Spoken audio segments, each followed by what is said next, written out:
तेरी साले कौन है तो साले वो मार रहा है मुझे।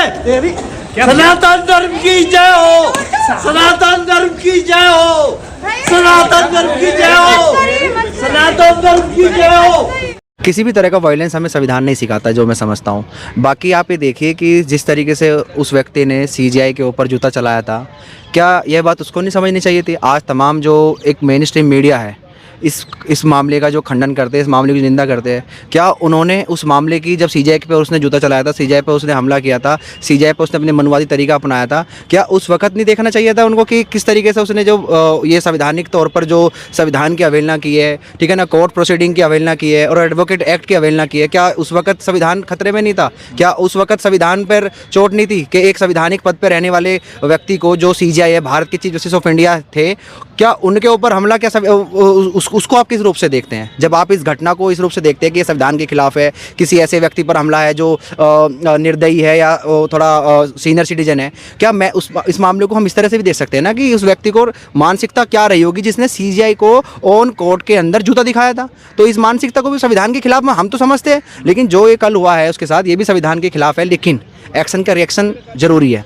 अगर इस तरह का रिएक्शन हुआ है तो मुझे लगता है कि कहीं ना कहीं इसके पीछे भी कुछ ऐसे व्यक्ति की या ऐसे लोगों की मंशा रही होगी जो इस मामले को घुमाकर और आपसी भाईचारा जो आपसी जो ख़त्म करना चाहते, जो मैं समझता हूँ। लेकिन एक बात आपको देखनी होगी कि जिस तरीके से ये सीजेआई पे हमला था, एक दलित सीजेआई, एक बौद्ध, जो भारत के अल्पसंख्यक सीजेआई, बौद्ध सीजेआई, जब उन पे ये हमला हुआ, क्या भारत की किसी भी मीडिया या कोई सा भी भाजपा या आरएसएस की मानसिकता वाले लोगों के अंदर थोड़ा सा दम होना चाहिए था कि उसकी खिलाफत कर सके? लेकिन उन्होंने तो कोई खिलाफत नहीं करी, बल्कि उसका समर्थन किया और उसे ये बोला गया कि उसने सही किया। कम से कम इन्होंने उस व्यक्ति को ये दिखाया कि अगर उसने किसी भगवान के खिलाफ या किसी सनातन धर्म के खिलाफ बोला तो उसने उसकी सीट पे ही रहकर उनको क्या कहते, उनकी मान सम्मान की अवहेलना की। तो जो मुझे लगता है कि जो कल की घटना हुई है, कल की घटना में कहीं ना कहीं मुझे ऐसा लगता है कि कहीं ना कहीं इन लोगों की चाल है, इन लोगों ने ही इस तरह की मानसिकता के साथ व्यवहार किया। आपने देखा होगा कि किस तरीके से व्यक्ति सनातन धर्म की जय लगाने लगा,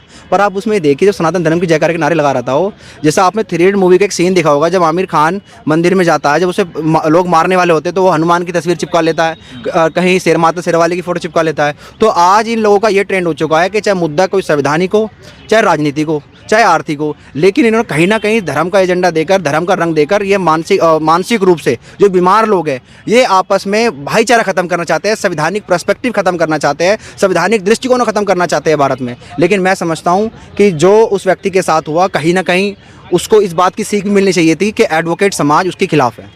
आप ये देखिए, जब उसको सुप्रीम कोर्ट के अटॉर्नी जनरल ने, उसको सुप्रीम कोर्ट बार ने उसका जब लाइसेंस निरस्त कर दिया, तो आप ब्लैक कोट पैंट पहनकर कोर्ट में क्या कर रहे थे? आप किसी की गवाही करा रहे थे वहाँ पे, आप किसी की प्रोसीडिंग करा रहे थे आप वहाँ पर। तो आप ये देखिए, क्या वहाँ की बार को एक्शन नहीं लेना चाहिए था उनके खिलाफ? लेकिन नहीं लिया गया। तो आप ये देखिए कि जब वो व्यक्ति इतनी हिम्मत दिखा सकता है कि वो खुद, उसका लाइसेंस सस्पेंड है लेकिन वो खुद भी कोर्ट पे पहन के कोर्ट घूम रहा है वहाँ पे, तो आज जो भाई और जो हमारे कुछ लोग उनको बताना चाह रहे हैं कि ये एडवोकेट के साथ गलत हुआ, एक सीनियर सिटीजन के खिलाफ हुआ, ऐसा तो मैं बताना चाहता हूँ कि वो अब इस समय एडवोकेट नहीं है।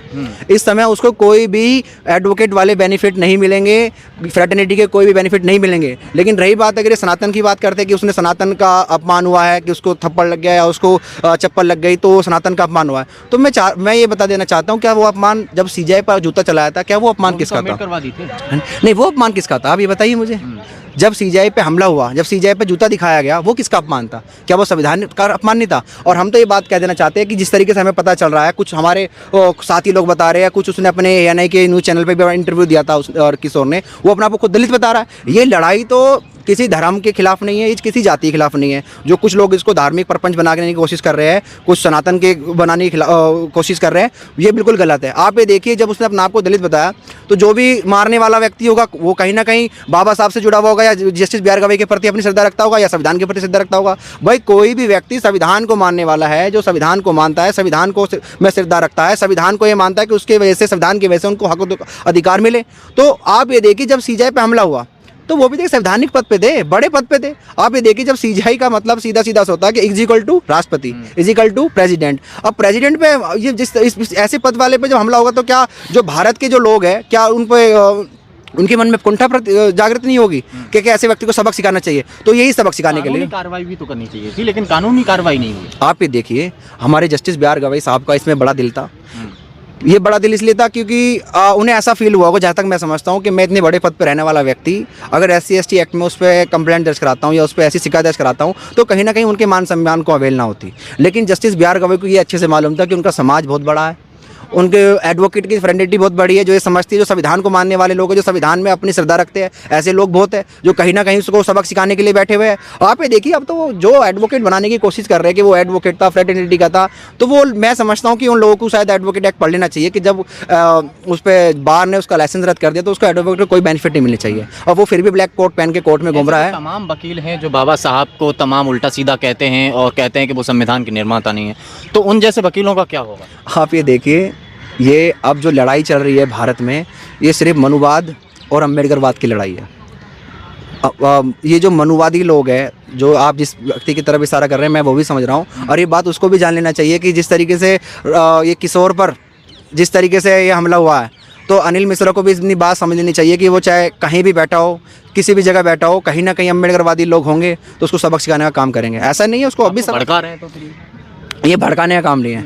अगर मेरी किसी व्यक्ति में श्रद्धा है, मेरी जब इनकी श्रद्धा हो सकती है सनातन धर्म में या किसी भी हिंदू देवी देवता में, तो मेरी श्रद्धा भी डॉक्टर भीमराव अम्बेडकर में है, बहुजनवाद में है, अम्बेडकरवाद में है। अगर कोई उस पर आँच डालने की कोशिश करेगा तो हम ईंट से ईंट बजाने का काम भी करना जानते हैं, और सड़क से लेकर संसद तक हम अपने समाज के बलबूते, बहुजन समाज के बलबूते आंदोलन करने की भी पूरी निष्ठा रखते हैं, और ये हम करके दिखा देंगे। अगर अनिल मिश्रा को कहीं ना कहीं लगता हो कि बाबा साहब का अपमान करके वो ठीक बैठा रहेगा या उसको कुछ कोई नहीं बिगाड़ने वाला, तो ये उसकी भूल है। अनिल मिश्रा को ये जवाब जरूर मिलेगा इन फ्यूचर। आप देख लेना, कहीं ना कहीं कोई हमारा भाई समाज का अम्बेडकरवादी भाई कहीं ना कहीं उसको इस तरीके से सबक सिखाने का काम करेगा, लेकिन सब काम होंगे संविधान के दायरे में रहकर। जो कल घटना हुई उस वीडियो में साफ नज़र आ रहा है कि किशोर जी के साथ कोई भी खड़ा वकील नज़र नहीं आ रहा, और उनका कहना है कि 150 लोगों ने मुझे मारा है। देखो, जितने भी वहाँ लोग थे, मैं इस बारे में जानकारी नहीं रखता कि वहाँ कितने लोग थे और किसने उसके साथ मारपिटाई करी, हम इस बारे में कुछ जानकारी रखते। लेकिन जो इस तरीके की बात बता रहा है कि वहाँ पे इतने सारे लोग थे, तो जब आप ये देखना चाहिए वहाँ पे कि जो तमाम वहाँ पे एडवोकेट लोग थे, जब उसने सनातन धर्म की जयकारा के नारे लगाए, तो सनातन धर्म को मानने वाले लोग जो थे वहाँ पे, क्योंकि उनको खुद पता था किसने गलत किया है। भाई जितने भी एडवोकेट है कहीं ना कहीं संविधान में तो अपनी निष्ठा रखते हैं, संविधान में तो अपनी श्रद्धा रखते हैं, संविधान में तो अपना बिलीव रखते हैं ना। वो वकील किशोर जी के खिलाफ हैं, बिल्कुल है। तमाम ऐसा वकील जो संविधान को मानने वाला होगा, जो संविधान की प्रेम में विश्वास रखने वाला होगा, we the people of India having solemnly to resolve to constitute India and sovereignty socialist secular democratic republic and secure to all its citizen, जो इस व्यवस्था को मानने वाला व्यक्ति होगा वो हमेशा किशोर के खिलाफ होगा। आप ये देखिए कि जिस तरीके से मानसिकता किशोर ने दिखाई अपनी कि वहाँ पे सनातन धर्म की जयकारे के नारे लगा, तो आप ये देखिए कि कोई अगर उसके समर्थन में खड़ा होता, वहाँ पे संविधान को मानने वाला आदमी खड़ा नहीं होगा उसके समक्ष, अम्बेडकर को मानने वाला उसके समक्ष नहीं खड़ा होगा। जो संविधान के इतने बड़े पद को सम्मान करने वाला व्यक्ति कभी उसके समर्थन में नहीं खड़ा हो सकता। और आप सिंपल सी बात है कि एक्शन का रिएक्शन तो जरूर होता है भाई, जब ये किसी के चेहरे पर कालिक पोत देते हैं। आप ये देखिए, जब इसकी इतनी कुंठित मानसिकता है कि ये 55 साल की उम्र में इसने अपना इनरोलमेंट कराया, अभी तो वकील ठीक से बना भी नहीं है, उसकी तो कोई प्रैक्टिस भी नहीं है, लेकिन जब वो सुप्रीम कोर्ट के अंदर घुसकर कोर्ट नंबर 1 में सीजीआई साहब की कोर्ट में घुसकर जूता दिखा सकता है, तो उसके पीछे क्या मानसिकता रही होगी। हमारी लड़ाई उस मानसिकता से है, हमारी लड़ाई उस मानसिकता से है जो उसने इस मानसिकता को इस कोर्ट में दिखाया, और हम उसी खिलाफत कर रहे हैं। तो अब ये कहने लगे हैं लोग कि जिस तरीके से ये घटना हुई है तो सनातन धर्म का अपमान हुआ है, क्योंकि वहाँ पे सनातन धर्म के नारे फिर से लगाए उसने। आप ये देखिए, जैसे मैंने बताया ना अभी